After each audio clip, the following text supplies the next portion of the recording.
What I can say is clearly this, that the stress on water resources is increasing tremendously, and the stress is increasing especially in developing countries.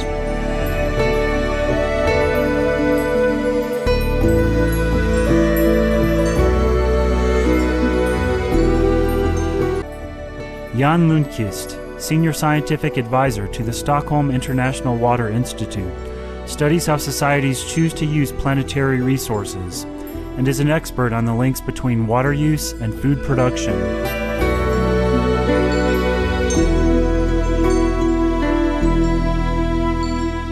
Dr. Pathak from India, he mentioned yesterday that there are 2.5 billion people queuing up for toilets, which are not there. So the lack of sanitation facilities, that's a huge problem. But also 1.5 billion who don't have access or easy access to water. They have to go to a river, they have to go to a small water pond or something like that. Maybe spend many hours per day to fetch a small amount of water, Sometimes polluted, sometimes they have troubles to going there. The water shortage is affecting quite a large part of the world, but then also what we call water services. I mean that you have water in your house, or you get water in the tap, so to speak. That is a luxury for a large part of the world. And then even a larger part of the world, they don't have access to safe sanitation.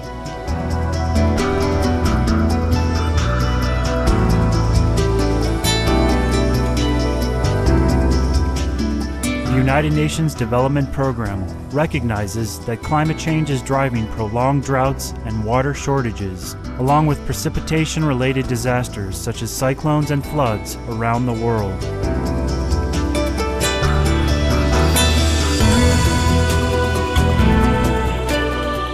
I work for UNDP, United Nations Development Program, and we have a special department working with water resources, and it's called the Water Governance Program.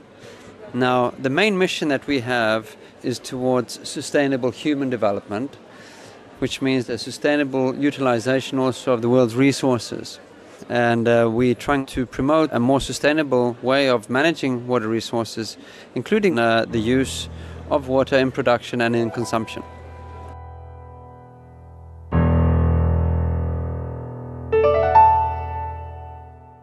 The Third World Water Development Report by the United Nations Educational, Scientific and Cultural Organization, or UNESCO, reveals that around 70% of all fresh water used goes to irrigated agriculture, and a staggering amount of that is consumed by the livestock industry.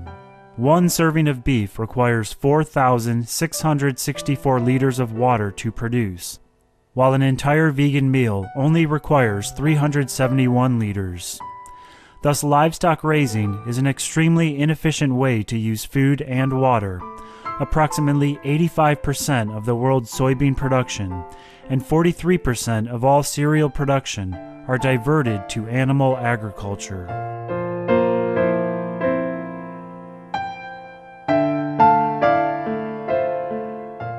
We feel that it is very important in terms of food security and for future livelihoods that the current irrigation system be reformed because of the growing population and because of climate change and so many other factors. It is very important that irrigation undergoes a vital change in order to meet future food security needs. The amount of water that is being used in the irrigated system means that we are taking water from the rivers or from the groundwater or from the lakes, and that water could have been used in urban areas or in industry or in households. So it means that we have a competition for that water. So irrigated agriculture is then very different from the rain-fed systems. The reason that food is so important in water management is that each of us needs 90% of the water that we use each day for our food. Most people have no idea of that, but that's the position. We need about 5% or 6 or 7% for the water we use at home, and the tiny amount for drinking, and then more for flushing the toilet.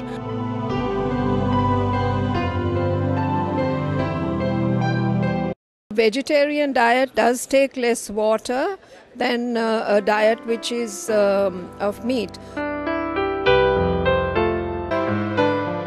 A large part of the water that is used in connection with food production goes into the production of meat, dairy products. So generally speaking, if we look upon the amount of water that is used to produce a certain amount of kilocalories, the energy contents of food items, we require maybe some 5 to 8 times more water to produce the animal calorie as compared to if we would be satisfied with vegetarian type of food items like cereals or coarse grain or grain products. So there's a big difference in terms of the amount of water that is used to produce different types of food items.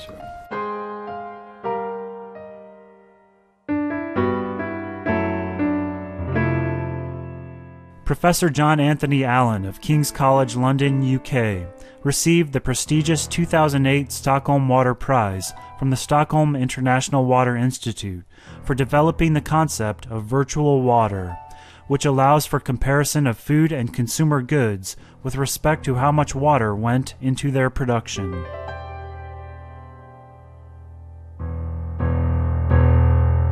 The food water is the big water. If you can manage that water more effectively or change the sort of food we eat, each of us just in an industrial or office job just needs a couple of cubic meters a year. For our food, if we are a non-vegetarian, if we eat a lot of meat, we need 5 cubic meters a day, not a year, 5 a day. Or if we're a vegetarian, it's just 2.5. So with these stark numbers, it's quite clear that the easiest way to save half the water, there's nothing as effective in managing water demand as changing the way we eat. For the better, because if the people that eat too much meat ate less of it, their health would be better and the environment would be better. The dietary patterns are extremely important because we know that it requires such a tremendous amount of water to produce beef compared to vegetarian food.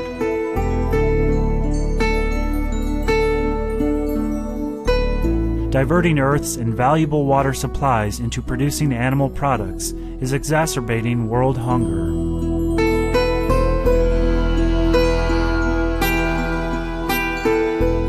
When we talk about how much water is used to produce meat, dairy products, it's important to note that roughly 40% of the cereals, rice, wheat, barley, whatever, is used for feed. So we are converting quite a large part of what could be eaten directly into animal products. You also have to consider the fact that currently in the world, where we have 1 billion people who are undernourished, we have 1.4 billion people who are overweight, and we have about 400 million people who are obese. In the water management world, we talk all the time about demand management, about getting farmers to use water more efficiently, to treat water and get it put back into the system. So we are always thinking of technical ways of doing it, but the best behavioral way, through social instruments, getting people to behave more sensibly, will have a much better and quicker impact if we can achieve it.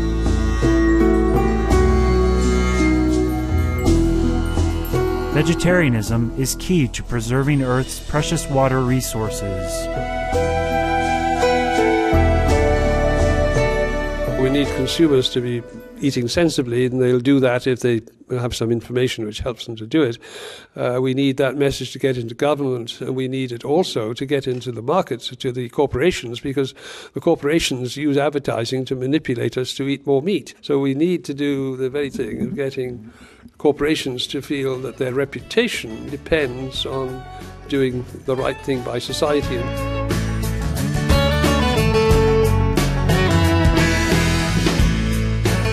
Professor Allen notes that each of us can make a difference in helping preserve our planet by following a vegetarian diet.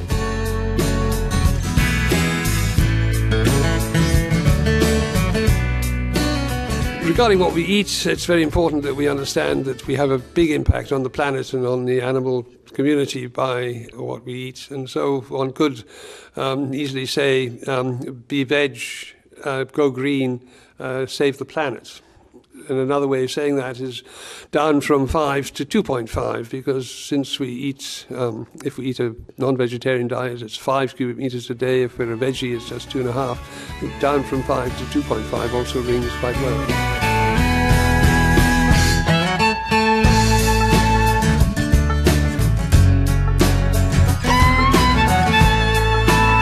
Meat production is inherently inefficient compared to growing plants for food. Vast tracts of tropical rainforests are destroyed annually to create space for livestock grazing and cultivating crops for livestock feed. According to a United Nations Environment Program report, animal agriculture-related activities take up 38% of our planet's land. Producing animal products also consumes huge volumes of water. For example, a person uses up to 15,000 liters of water per day for a meat-based diet, which is 15 times as much water as a vegan would use. Water itself is the most concern of any scientists that are studying where we're going in our future. We are running out of land, of course, but we're expected to deplete our water systems by 40% just in the next 19 years. So if we didn't use the water for all of the aspects of animal agriculture, we certainly could be applying it more frugally to our own use right now. They're concerned about water scarcity, when in reality it's more about water management. Instead of technologies, we need to start looking at choices. Instead of choosing to eat animal products, which uses this massive amount of water, that we could be using water just to sustain ourselves. If you use your acre to grow grass-fed livestock, 1 acre isn't normally enough. You would need 5, 10, even up to 20 acres in most land in the world. And when you do that, after 2.5 years, which is what it would take to grow 1 grass-fed cow, you would essentially end up with about 480 pounds of that type of animal product that people are calling food. In the course of that 2.5 years, you would create or produce about 3 to 4 tons of methane and carbon dioxide, and you would also use minimally 20 to 30,000 gallons of water. Now, minimally, that's what they would drink, but in most cases, they would use about 1 million to 2 million gallons of water because of all their alfalfa or other aspects of water use that they would need to use to even irrigate the land to produce grasses for them to eat. Whereas if you use that same acre of land to produce something like a kale and quinoa combination, you would have the equivalent, an average after 2.5 years of about 15,000 pounds of food produced. If you slivered off 1/8 of an acre and you threw in some hydroponics, you could grow about 30,000 pounds of tomatoes during that 2.5-year period of time. And you'd end up with food that's infinitely healthier for you to eat and for our planet to grow versus the animal products. The value of biodiversity is inestimable. Globally, a wide range of plant species keep nature in balance, feed the world's population, and improve the quality of life for humans and animals. For example, over 70,000 plant species are sources of medicine. Plants also protect water resources, soil, and support nutrient storage. Due to the production and consumption of animal foods and other hugely detrimental human activities, we have entered what is being called the 6th Great Extinction Event, with the current rate of biodiversity loss of plants and animals 1,000 to 10,000 times higher than the natural background extinction rate. And most people don't equate their choice of foods with the loss of a species like the Javan tiger or Tasmanian tiger or Ridley sea turtle. But in fact, the largest component of loss of biodiversity is due to loss of habitat, according to numerous scientific organizations like the World Conservation Union. The documentation that they've seen will show very clearly that most of the land is being used by livestock, not agriculture. So 30,000 animal species are going extinct per year. In just one day, there'll be another 82 animal species gone forever. Most of those animal species are affected in one way or another, our food that we're eating, by either unsustainable fishing practices in our oceans or the animal agriculture that we're seeing on land. By eating fish, we're contributing to loss of biodiversity. We're contributing to global warming because it's affecting the amount of oxygen that's in our oceans right now.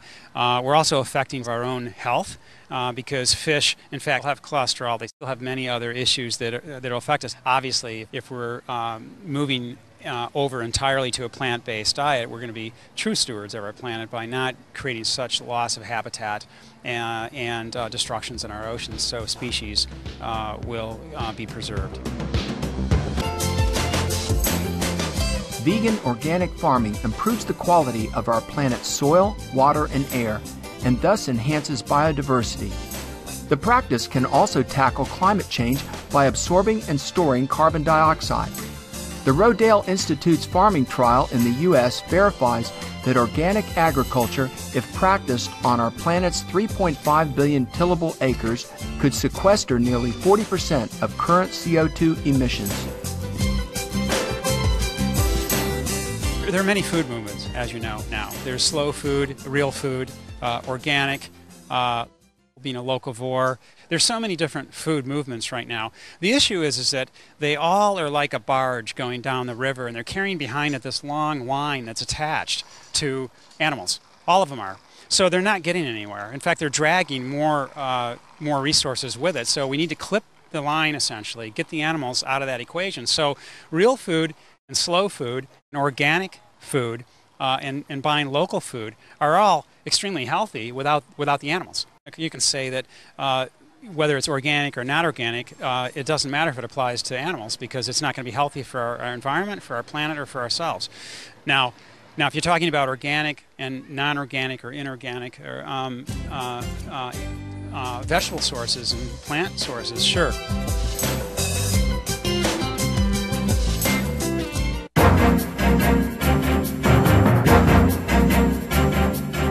A lot of it is also a failure of imagination. It's very hard for people to get their heads around the idea that essentially the easiest way for them to have a huge impact on greenhouse gas emissions is simply to eliminate meat from their diets, which is completely non-essential.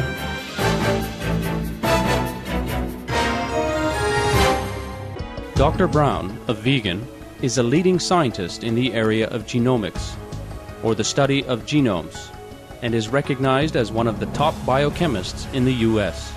He is an investigator with the Howard Hughes Medical Institute and became a member of the prestigious U.S. National Academy of Sciences in 2002.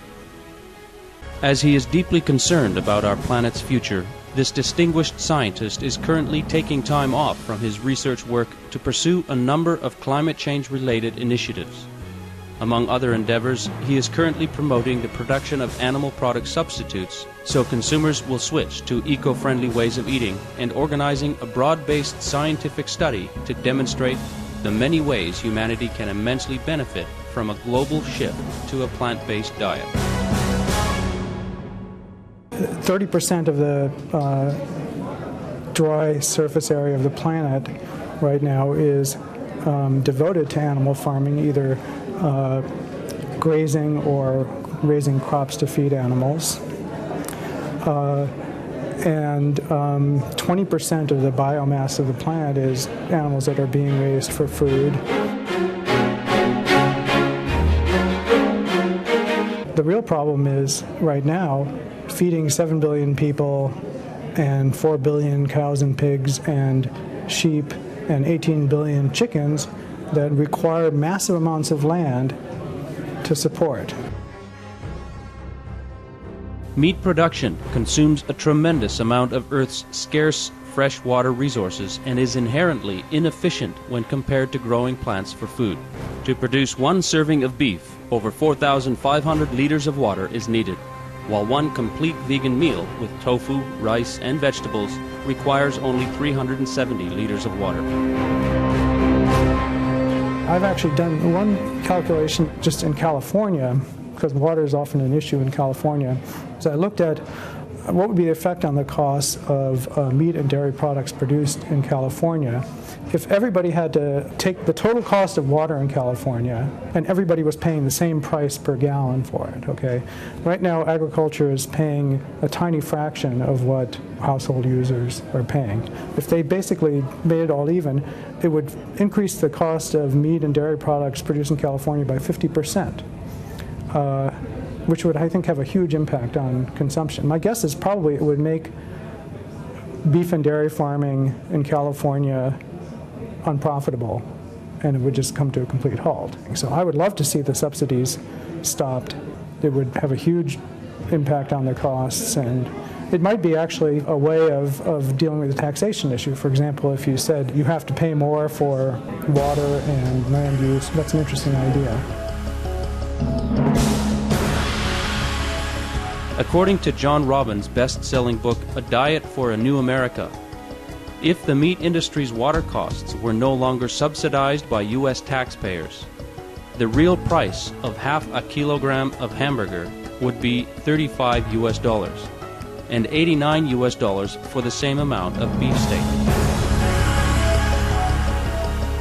We're subsidizing the eventual cost of all the environmental damage that they're doing. So I think there's little doubt that sometime in the next 50 years, there's going to have to be an extremely costly global effort to remedy the causes of climate change, probably water pollution, water shortages, stuff like that, that are driven to a large extent by animal farming.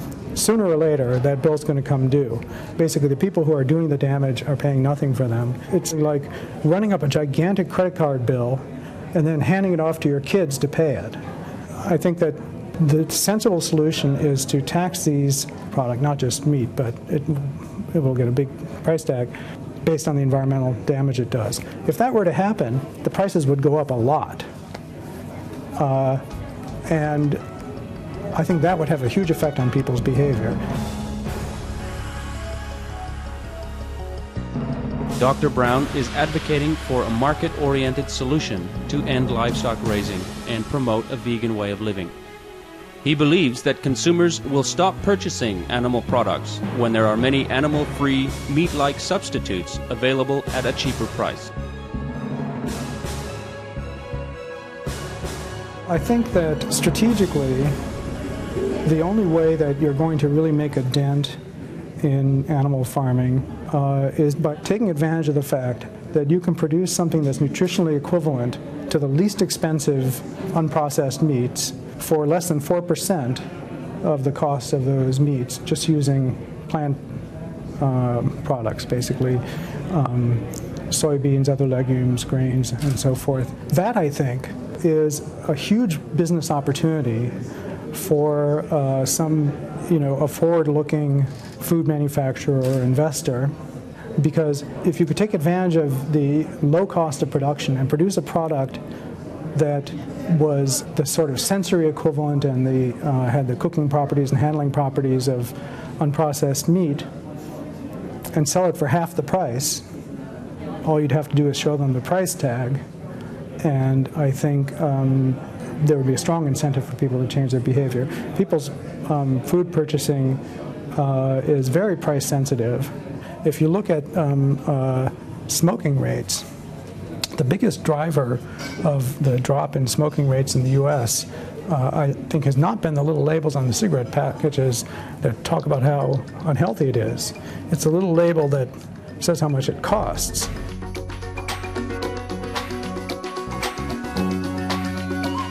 Dr. Brown also endeavors to help push forward the mass production of inexpensive meat alternatives, which he feels will be readily embraced by the public. Basically, a significant fraction of my effort right now is actually trying to organize funding and a strategic plan for large-scale manufacturing of meat analogs to be sold to the mainstream consumer on the basis of lower price and equivalent quality. People who don't care about their health They might just say, I could buy a pound of ground beef for $1.50, or I could buy this stuff that everybody tells me tastes the same, it looks the same, handles the same, and so forth, but costs half the price. I've just started over the past month or so seriously talking to people who are venture capitalists and investors and about what I think is a tremendous investment opportunity, because if you can make a product that you can market to the mainstream consumer and could take some share of the current market for meat products, in the U.S. alone, it's $150 billion a year. If you had 1% of that, that's $1.5 billion a year. That's serious money. I'm not interested in starting a food manufacturing business myself. I'm just interested in catalyzing this. But anyway, there's been a lot of interest, and I feel like there's really a compelling business case for this if people are willing to kind of think enough outside the box.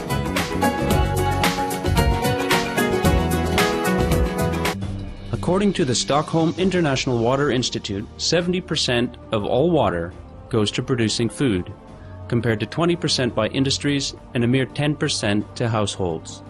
Now consider this.